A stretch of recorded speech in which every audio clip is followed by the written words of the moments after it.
Amigos da TV Nova Luz, criada para iluminar o seu dia, o meu dia, conta com a sua participação.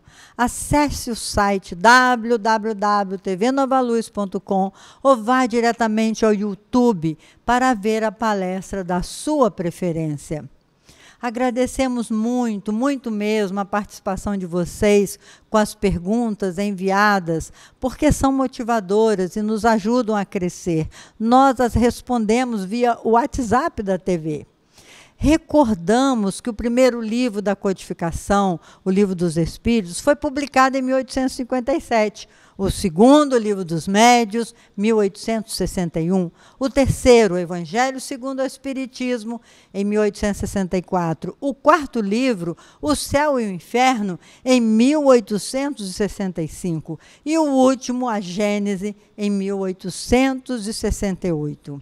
O periódico do qual estamos fazendo esses exercícios de reflexões, o periódico com a função de divulgar a doutrina espírita, foi lançado também por Allan Kardec, com recursos próprios, em 1º de janeiro de 1858, em Paris, com o nome de Revista Espírita, e tinha como subtítulo Jornal de Estudos Psicológicos, uma vez que igualmente eram publicados estudos sobre os aspectos da psicologia humana. Destacamos para agora o 5º artigo de 1866, escolhido do mês de outubro deste mesmo ano de 1866. Vamos ver no slides, onde mostra o nome do artigo escolhido, um dos artigos do mês de outubro, chamado Os Tempos São Chegados. Os tempos marcados por Deus são chegados. Ouvimos essa assertiva de todos os lados, dizendo que grandes acontecimentos irão ocorrer para a regeneração da humanidade. Qual o sentido dessas palavras proféticas? Que acontecimentos seriam esses?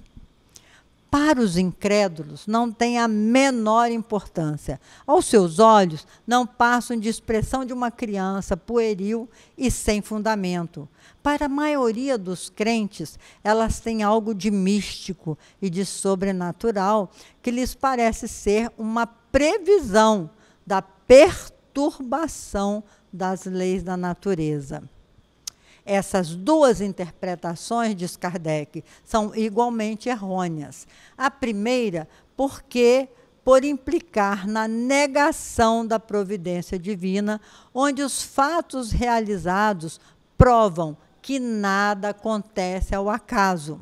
A segunda, porque não existe nada de místico ou de sobrenatural, e sim as realizações das leis da natureza promulgadas por nosso Pai que é Deus. O sentido é racional.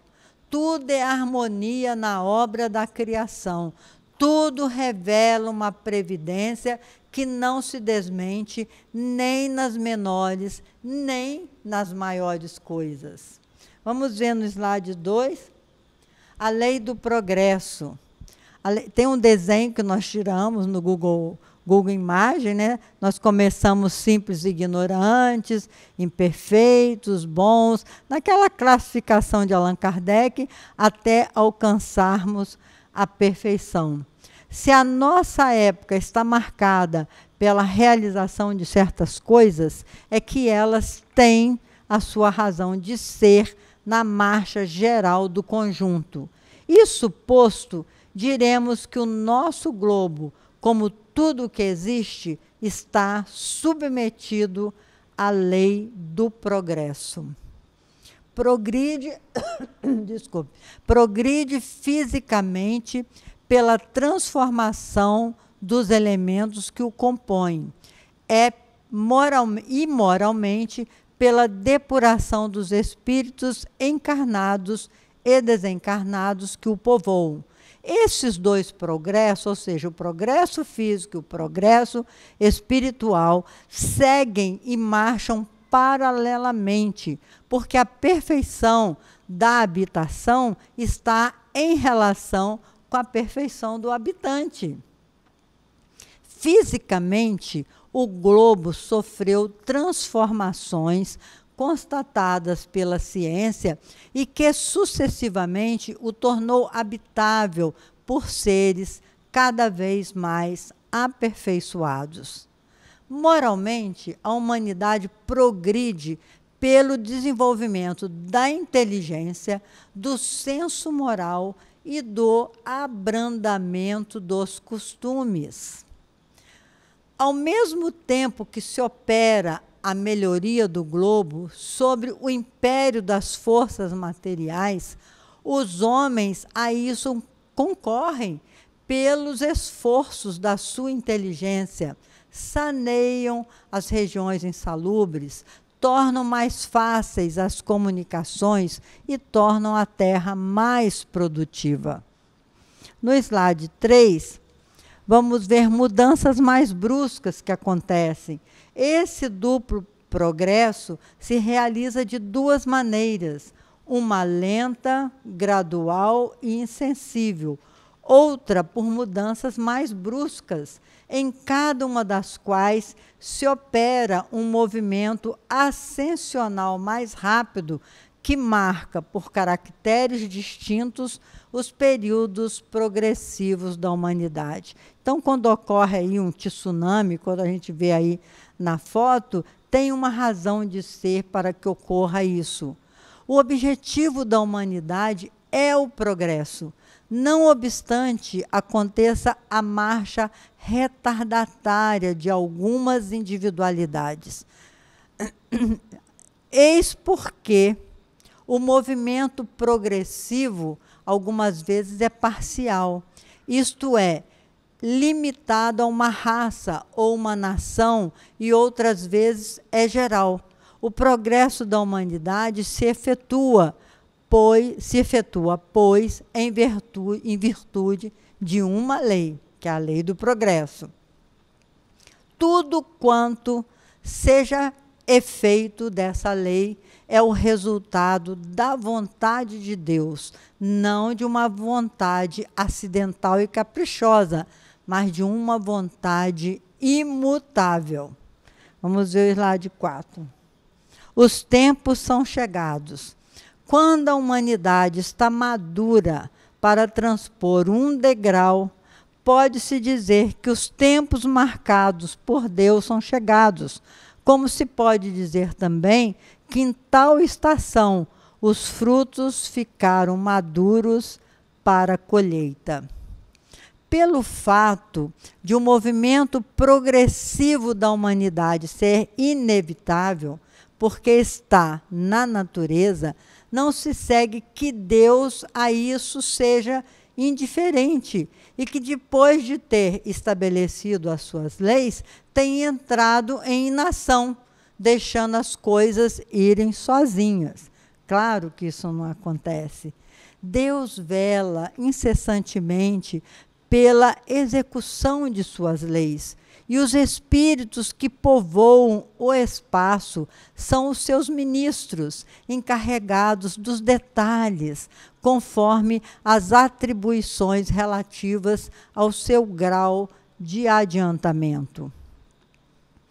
O universo é, ao mesmo tempo, um mecanismo incomensurável, conduzida por um número também incomensurável de inteligências.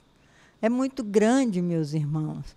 Um imenso governo em que cada ser inteligente tem sua parte da ação, sob o olhar do soberano Senhor, cuja vontade única mantém a unidade por toda parte. Como é lindo esse estudo! O que nos parece perturbações são movimentos parciais e isolados, que só nos parecem irregulares, porque a nossa visão é circunscrita, não temos a visão do conjunto. Se pudéssemos abarcar o seu conjunto, veríamos que essas são apenas aparentes e que se harmonizam no todo. A revisão dos movimentos progressivos da humanidade, nada tem de surpreendente para os seres desmaterializados, que veem o fim para onde tendem todas as coisas. Os espíritos mais apurados, eles têm a visão do conjunto.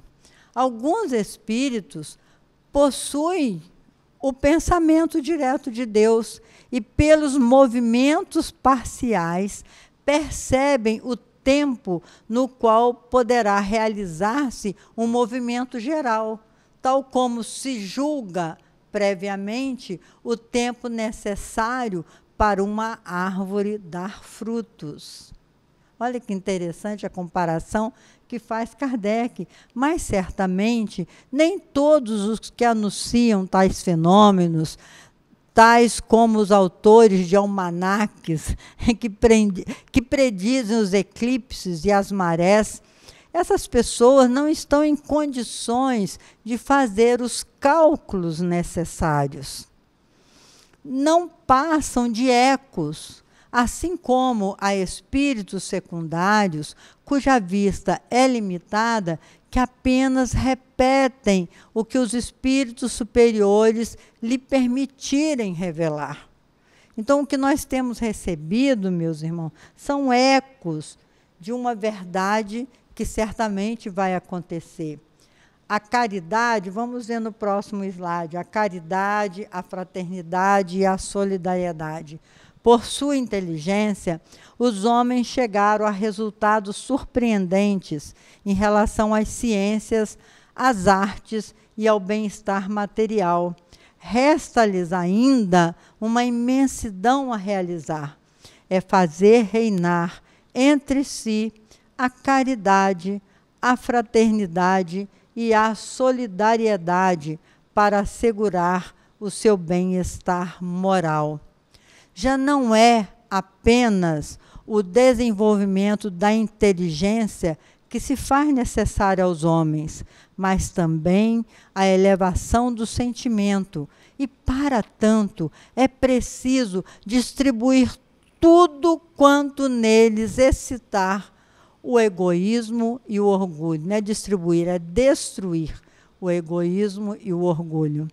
Os tempos marcados por Deus são chegados, e não se trata de uma mudança parcial, de uma renovação limitada a um país, a um povo, a uma raça.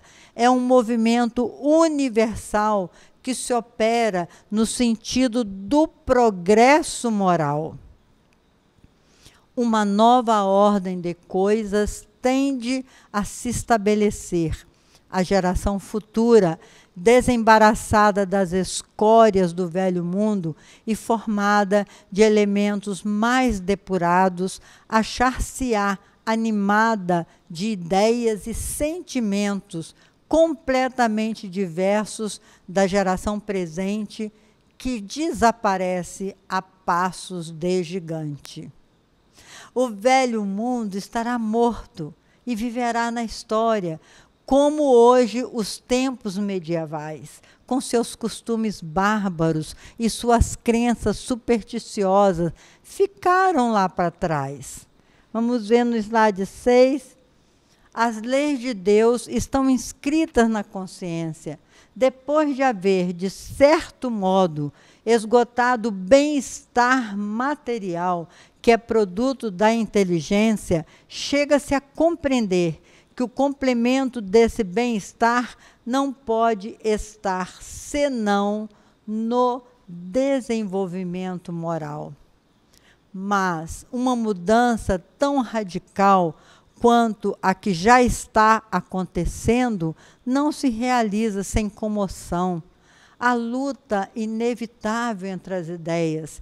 Desse conflito nascerão forçosamente perturbações temporárias, até que o terreno esteja livre dos obstáculos que se opõem à construção do novo edifício social.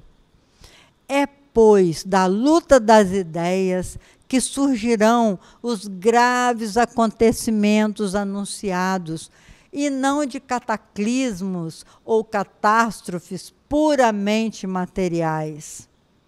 Os cataclismos gerais eram consequência do estado de formação da Terra. Hoje, além das entranhas do globo que se agitam, são também as entranhas da humanidade que se agitam. Quem as seguir em suas evoluções através dos tempos, verá a vida das diversas raças marcada por período que dão a cada época uma fisionomia particular. Ao lado dos movimentos parciais, há um movimento geral que dá impulso à humanidade inteira, mas o progresso de cada parte do conjunto é relativo ao seu grau de adiantamento. Coisa linda, meus irmãos. Kardec falando dos tempos que são chegados.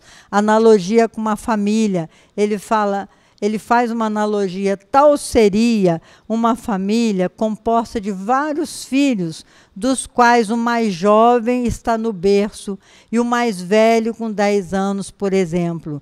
Em 10 anos, o mais velho terá 20 e será um homem. O mais jovem terá 10. E, embora mais adiantado, será ainda uma criança, mas, por sua vez, se tornará um homem. Ele faz essa analogia mostrando a diferença dos povos. O nosso povo, por exemplo, está uma criança ainda. Tornando-se adulta, a humanidade tem novas necessidades, aspirações mais largas e mais elevadas. Compreende o vazio das ideias com que foi embalada e a insuficiência das instituições para a sua felicidade.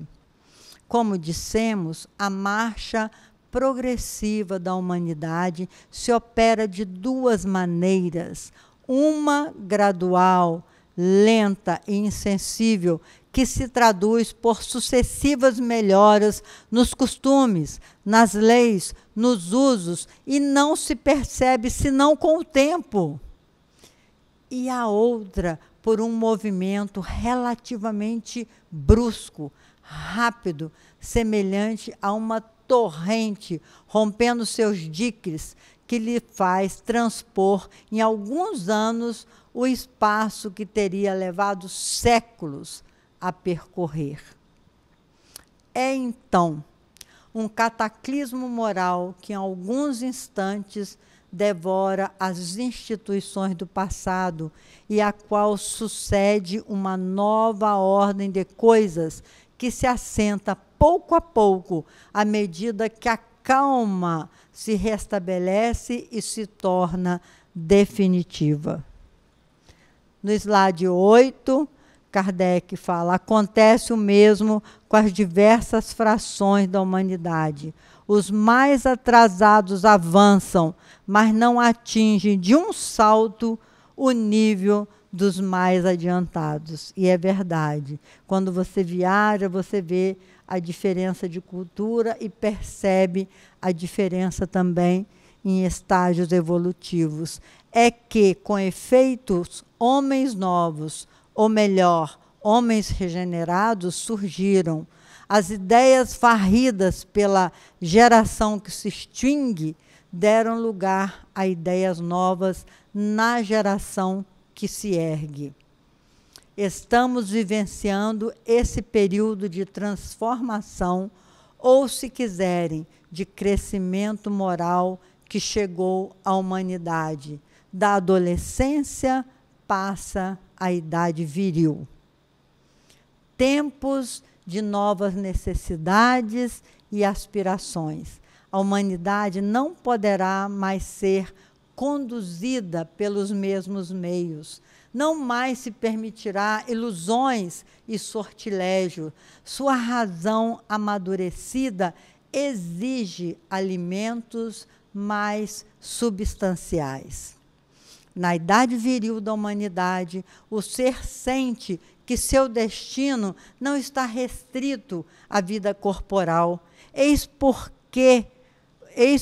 quem mergulha o olhar no passado e no futuro, a fim de descobrir os mistérios da sua existência e aurir uma certeza consoladora.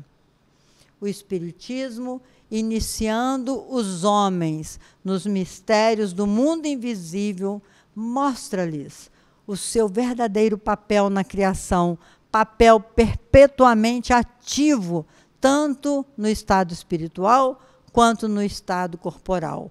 O homem não marcha mais às cegas, sabe de onde vem, para onde ele vai e por que está aqui na Terra. O homem encontra em suas existências anteriores a razão do que é hoje. E do que é hoje assim faz. Pode concluir o que será um dia. E pelo seu hoje, concluirá o que será um dia. De que lhe serviria trabalhar para os que viessem depois, se jamais os conheceria e que depois entrariam no nada? Não tem sentido. Sob o império da negação do futuro individual, tudo se reduz forçosamente às mesquinhas proporções do momento e da personalidade. Vamos ver, meus irmãos, mas ao contrário, a continuidade da vida dá ao pensamento do homem a certeza da perpetuidade do seu ser espiritual. Isso lhe dará mais força e coragem para vencer as vicissitudes da vida material. Dois modos da existência, espiritual e corporal. A vida espiritual e a vida corporal não passam de dois modos de existência que se alternam para a realização do progresso. Nesse desenho que nós tiramos do Google Imagem, mostra o corpo físico, o perispírito e o espírito, mas intermediando o corpo físico e o perispírito, o duplo etérico, que seria, segundo os estudiosos, o Dr. Jorge Andréa, por exemplo, seria o elemento material do perispírito mais próximo do corpo físico. E mais avançado, o corpo mental seria já mais próximo do espírito. Por isso esse desenho ilustrativo, mas Kardec nos fala apenas do corpo físico, o perispírito e o espírito. Alguns estudiosos admitem até muito mais de 7 corpos em que o perispírito se subdivide, porque na sua essência mais elementar, ele se liga ao corpo físico, e na sua essência mais apurada, se liga ao espírito. Assim, todas as ações têm um objetivo, porquanto, trabalhando para todos, trabalha-se para si, e reciprocamente, de tal sorte que o progresso individual e o progresso geral jamais serão estéreis. As gerações e as individualidades passadas, alcançando mais alto grau de adiantamento, formarão as gerações futuras. A vida espiritual é a vida normal e eterna do espírito, e a encarnação é apenas uma forma temporária de sua existência. Assim, como conciliar os deveres da solidariedade e da fraternidade com a crença de que a morte torna os homens para sempre estranhos uns aos outros? Não dá para pensar mais assim, que a gente tem apenas uma vida. Pela lei da perpetuidade das relações que ligam todos os seres, o Espiritismo funda esse duplo princípio sobre as próprias leis da natureza. Disto faz não só um dever, mas uma necessidade. Pela lei da pluralidade das existências, o homem se liga ao que está feito e ao que será feito, aos homens do passado e aos homens do futuro. Não mais poderá dizer que nada tem de comum com os que morrem, pois uns e os outros se encontram incessantemente neste e no outro mundo para subirem juntos a escada do progresso e se prestarem mútuo apoio. Com o Espiritismo, a fraternidade, sinônimo da caridade pregada pelo Cristo, não é mais uma palavra vã, tem a sua razão de ser. Vamos finalizando. A pedra angular da nova ordem social, a fraternidade. Do sentimento da fraternidade nasce o da reciprocidade e dos deveres sociais, de homem a homem, de povo a povo, de raça a raça. Mas não haverá fraternidade real, sólida e efetiva se não for apoiada em uma base inabalável. Esta base é a fé. A fé nos princípios fundamentais que todo mundo pode aceitar: Deus, a alma, o futuro, o progresso individual indefinido, a perpetuidade das relações entre os seres. Os homens dar-se-ão as mãos quando estiverem convictos de que Deus é o mesmo para todos, soberanamente justo e bom, e que, portanto, o mal vem dos homens e não dele. Somente esta fé fará o homem sentir o seu futuro grandioso e esplêndido. Seu pensamento o eleva acima da terra, sente-se crescer, pensando que tem seu papel no universo, que esse universo é o seu domínio, que um dia poderá percorrer e que a morte não fará dele uma nulidade ou um ser inútil. Só o progresso, estou me alongando para que o texto de Kardec não se perca, só o progresso moral poderá assegurar a felicidade dos homens na terra, pondo um freio nas más paixões para fazer reinar a concórdia, a paz e a fraternidade. E é essa fé que derrubará a barreira dos povos, que fará cair os preconceitos de casta e calar os antagonismos de seitas. Essa fé raciocinada ensinará os homens a se olharem como irmãos, ajudando-se mutuamente, sem viverem uns à custa dos outros. Mas como irmãos, a unidade de crença será o laço mais poderoso, o mais sólido fundamento da fraternidade universal. Fará com que os homens vençam os antagonismos religiosos que dividem os povos e as famílias, que fazem ver no próximo inimigos que é preciso fugir, combater, exterminar, em vez de irmãos que devem ser amados. A geração que surge, imbuída de ideias mais justas, imprimirá ao mundo o movimento ascensional, no sentido do progresso moral, que deverá marcar a nova fase da humanidade. Esta fase já se revela por sinais inequívocos, por tentativas de reformas úteis, pelas ideias grandes e generosas que vêm à tona e que começam a encontrar eco. Finalmente,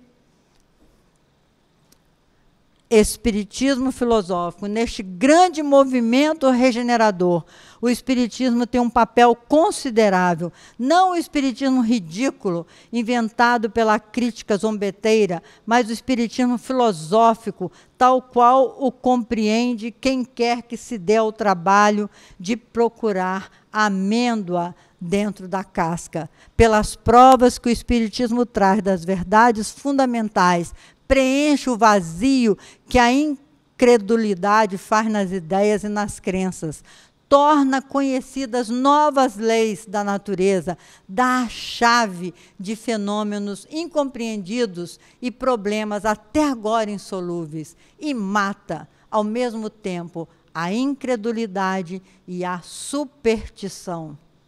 Combate o fanatismo sob todas as formas e a corta pela raiz, proclamando a salvação para todos os homens de bem. É a possibilidade para os mais imperfeitos de chegarem pelos seus esforços, pela expiação e pela reparação à perfeição.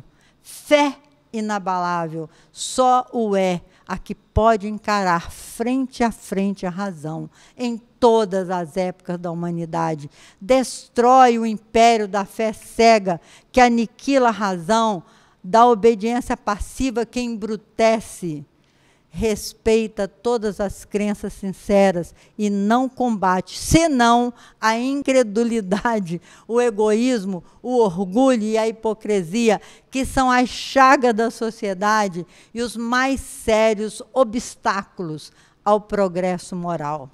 Facilmente poderemos figurar as modificações que trarão as relações sociais, caridade, fraternidade, benevolência, para todos, tolerância para todas as crenças, tal será a sua divisa. E, finalmente, dizer a renovação de ideias humanitárias, A nova geração marchará para a realização de todas as ideias humanitárias compatíveis com o grau de adiantamento a que tiver chegado. Não é o espiritismo que criará a renovação social, é a maturidade da humanidade que faz desta renovação uma necessidade. É importante, meus irmãos, mostrar todo esse discurso de Kardec. Os espíritos mais adiantados do que se pensava seguirão com ardor o impulso da maioria. Aqueles cujos interesses materiais estão ligados ao estado das coisas, não podem ver sem apreensão o menor movimento reformador. Aliás, já o dissemos, quanto maior é uma ideia, mais adversários encontra e pode medir-se a sua importância pela violência dos ataques de que ela é objeto. O número dos retardatários, sem dúvida, ainda é grande, mas quem pode contra a onda que sobe, senão atirar-lhes algumas pedras? Finalmente, essa onda é a geração que surge, enquanto eles desaparecem com a geração que vai a largos passos. Até lá, defenderão o terreno palmo a palmo, após uma luta inevitável, mas desigual, porque é a do passado decrépito que cai em farrapos contra o futuro juvenil, da estagnação contra o progresso, da criatura contra a vontade de Deus, porque os tempos por ele marcados, são chegados. Por esse artigo, é muito emocionante perceber a esperança que o Espiritismo, em nome de Jesus, deposita em cada um de nós. Por isso, meus irmãos e irmãs, com Jesus e por Jesus sempre. Desculpe o alongar nesse artigo, mas vale a pena lê-lo e relê-lo muitas vezes para mostrar a atualidade da informação espírita. Até o nosso próximo encontro, se Deus quiser.